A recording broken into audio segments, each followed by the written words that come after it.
Hey fellow Vault Wearers, it's Angry Turtle, and in this video I want to discuss all the mutations. And it's not a Turtle's Lab, it's a guide, therefore I will not be showing you evidence of everything how it's working, but I did already couple mutations in the past, like Speed Demon and recently Empath mutation. Therefore you can check those if there is more interest in Turtle's Lab and investigating deeper and proving the point, then I can do it in the future, sure, but now I want to focus on making it a guide for everyone who need info about mutations. And I was investigating this topic for quite a lot of time. Like, it took me all week. I was doing everyday something with mutations and testing them, applying, reapplying, testing side effects, testing positive effects, cooperation with team, retesting the same thing on public test server just to be sure that it will be the same. And now to the point. Let's go with alphabetical order, and first we have adrenal reaction. What it says in the description: you do more damage the lower your health is, and your max health is reduced. And that's true. The more damage part, it's going up to plus 50% damage at 20% health. And this can be boosted by Strength in Numbers perk if you are on a team with other person that is mutated, and it can go up to 62.5%. Side effect is minus 50 to your maximum health and can be reduced by Class Freak. Next on the list we have Bird Bone Serum. Boosts sneaking and increases AP. Reduces strength and increases risk of limb damage. This boost to sneaking is not actually a boost to sneaking, but it's actually a boost to agility. But it's partially true because agility is increasing your maximum AP and ability to sneak. Therefore it's not very accurate, but still give you a clue. But it's plus 4 to your agility and reduce fall damage. It does not state it in here. But increases risk of limb damage. That's important to know. With this perk, your limbs are made out of paper. Therefore, couple shots and you will be crippled. Carnivore Serum. This one basically allows you to eat meat, even raw meat, without a risk of catching disease. Plus, whenever you eat a product based on meat, you will heal twice as much and you will satisfy your hunger by twice as much as without this mutation. And side effect is that you cannot eat, you can eat vegetable products, but they will not satisfy your hunger and they will not heal your health. That's important to know. And side effect cannot be reduced by Class Freak. Even with max out Class Freak, you still get no benefits from eating veggies, although you still get bonuses from food from vegetables. Like, let's say you will eat a soup that gives you plus 2 to perception, you will get plus 2 to perception, but you will not get any healing, or it will not satisfy your hunger. Then we have Chameleon Serum. This is interesting one. In the past, when I was testing Chameleon, there was some hidden bonus to sneaking. At this moment, it's not present. Therefore, it only helps you with sneaking if you are actually without any armor. You cannot wear any armor, and you need to have your weapon drawn, and then it will trigger and you will be cloaked. But this cloak only works if you are stationary and not firing your gun. If you fire your gun, it will break the cloak. Or it's not super useful. There is one hidden benefit. If you use this with Strength in Numbers, the Strength in Numbers actually cannot boost this effect, because there is nothing to boost. You are fully invisible like with a stealth boy when not moving, but instead it will give you 40 damage resistance. And it doesn't say it anywhere. And that's that. 40 damage resistance with Strength in Numbers, no side effects. Then we have Eagle Eyes. That's plus 4 to your perception and plus 50% to your critical damage. Negative effect is minus 4 to your strength. About critical damage, it is applying and it is stackable with all other bonuses to critical damage. A lot of people think that it does not stack. It's not true. The problem is that bonus from critical damage. It's so small that sometimes it's hard to notice that it's actually applied. If you want to know more, you will need to dig my video about sneak attacks and critical attacks. And yes, it works with strength in numbers and class freak. Then we have Egghead mutation, that's a really good one. +6 to your intelligence, that's a lot of extra experience for free. The negative is -3 to strength, -3 to endurance, can be reduced with class freak, and positive effect can be boosted with strength in numbers. There you will have +8 to your intelligence with strength in numbers. Electrically charged mutation, taking melee damage may trigger a shock effect. This damages you and your foes. Now what you need to know about this one. The side effect is pretty severe because you will take around 10 true damage. And I will explain true damage now because I used it in one of my videos before and there was a lot of questions. I was using it a lot in the past playing different games and it was quite well-known term and why I was thinking everyone will know it. But what true damage is, it basically, if you take 10 damage that is a true damage type, it means that your health will be reduced by 10, regardless of how much damage resistance you have, how much percent resistance you have, if you are running Lone Wanderer, whatever else, regardless of any protection you are wearing. 10 true damage will reduce your health by 10. Doesn't matter if you wear power armor or if you are naked. Therefore, for a bloodied builds, usually this 10 damage is more than enemies doing that is actually hitting you and triggering this effect. On the positive side, it does stagger the enemy for a little bit. It's a short stagger and do a little bit of damage. It can actually kill level 1 mobs, but not super useful late game. Plus, positive effect doesn't seem to be affected by strength in numbers, and negative effect cannot be reduced by class freak. Therefore, you need to live with 10 true damage applied to yourself whenever enemy triggers that. Then we have Empath mutation. I made a dedicated video about this one. Basically how it works, it increases damage that you are taking by 25%, in the same time reducing damage that your team is taking, including you, by 25%. Which means that as long as you are on the team, even if you are the only person on this team, what will be the case from next week with patch 20, you will be able to be the only person on your own team. Therefore, it will apply to you the positive and negative effect. Positive effect cannot be boosted by strength in numbers, but can stack with your teammate to up to 37% damage reduction. The negative effect, 25% increased damage taken, can be reduced by class freak and then go down to 6% and can be totally removed for 1 hour if you apply a fresh Empath serum. The effect stub will be bugged and it will not show the correct numbers. You should be aware about that as well. Then we have Grounded Serum.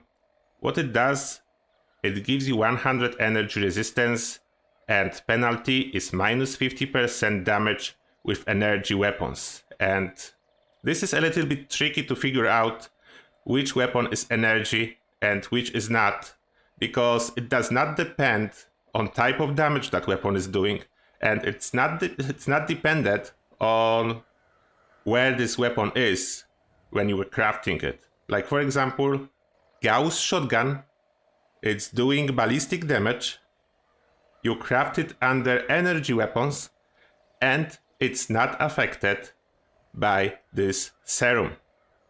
Gauss minigun, it's doing ballistic damage, it's the same, crafted under energy weapons, but is affected by this serum. It does work with strength in numbers and class freak. Then we have Healing Factor.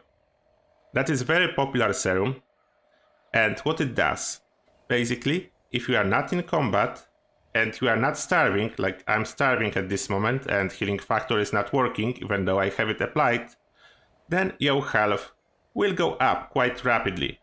Although the side effects, all your camps including stim packs and radaways, those are chems as well, effectiveness of those will be reduced by 50%, what's quite severe. And it is affected by perks, then you can reduce the side effects with Class Freak, although the question is, if you are a bloodied build, like at this moment about 90% of the player base, do you really need healing factor? As most likely, if you will ever need healing, it will be during combat. And during combat, this mutation is reducing your healing, not increasing it. Then we have Herbivore Serum, and I will not discuss it because it's opposite to Carnivore Serum.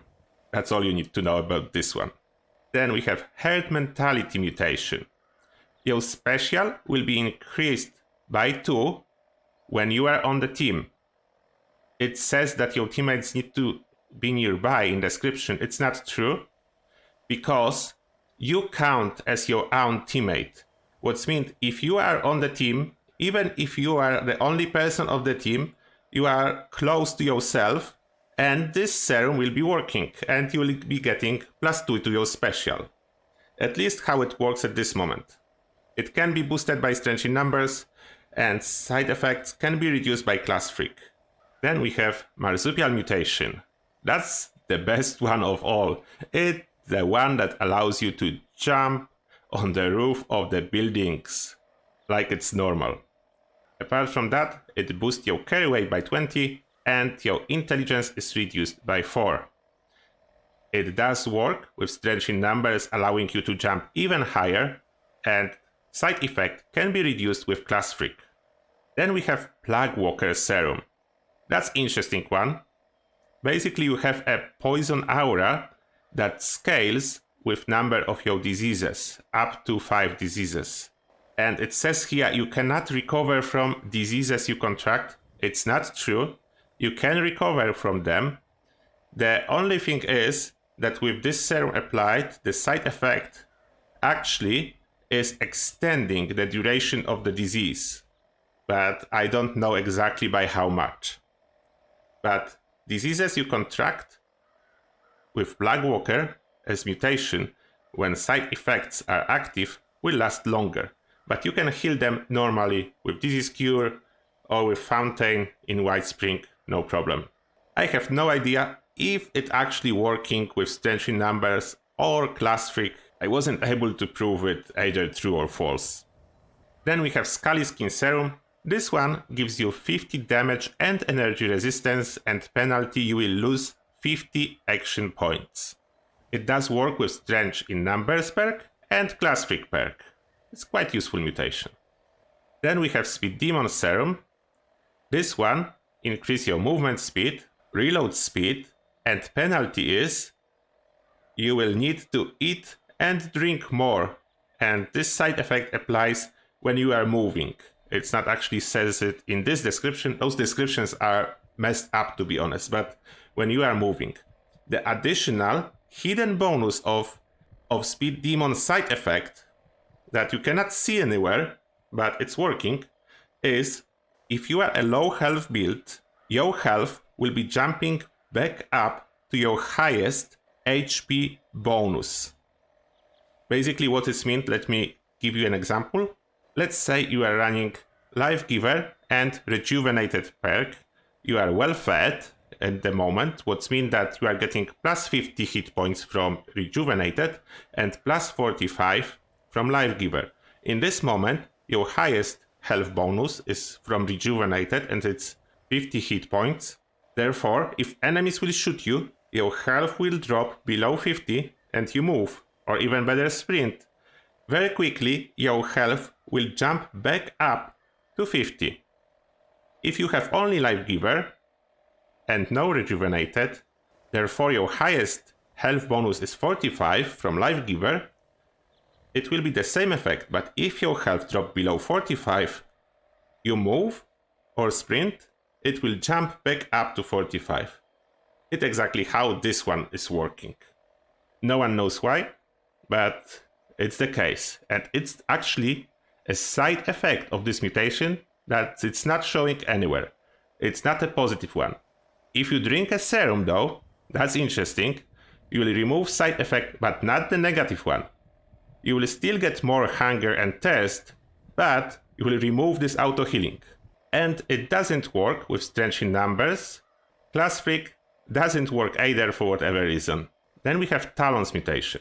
Your unarmed damage and bleed effects are increased, and agility is reduced.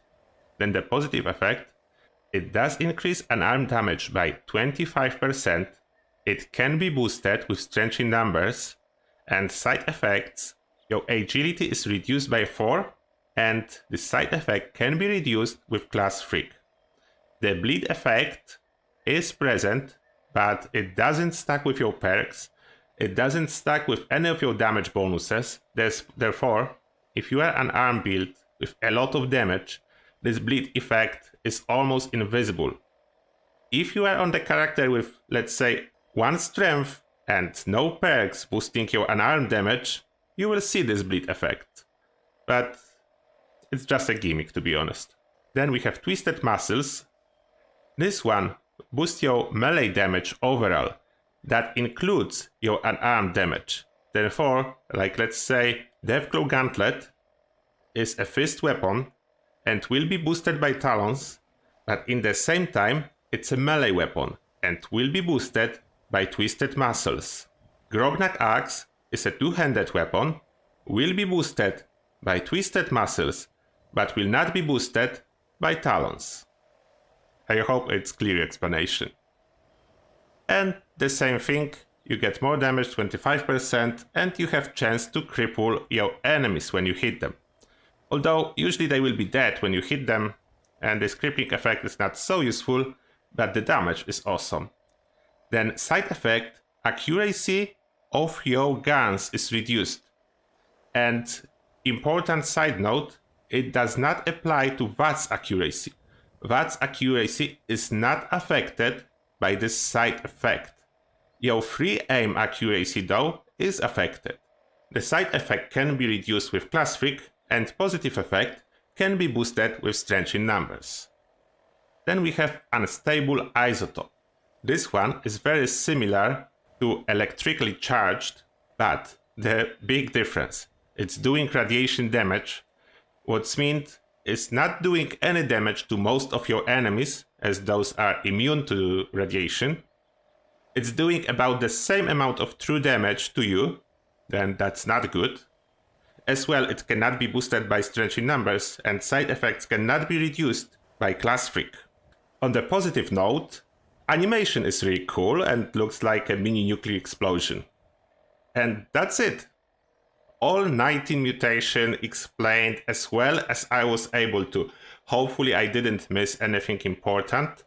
If I did, drop me a question in comment section and I will do my best to answer them.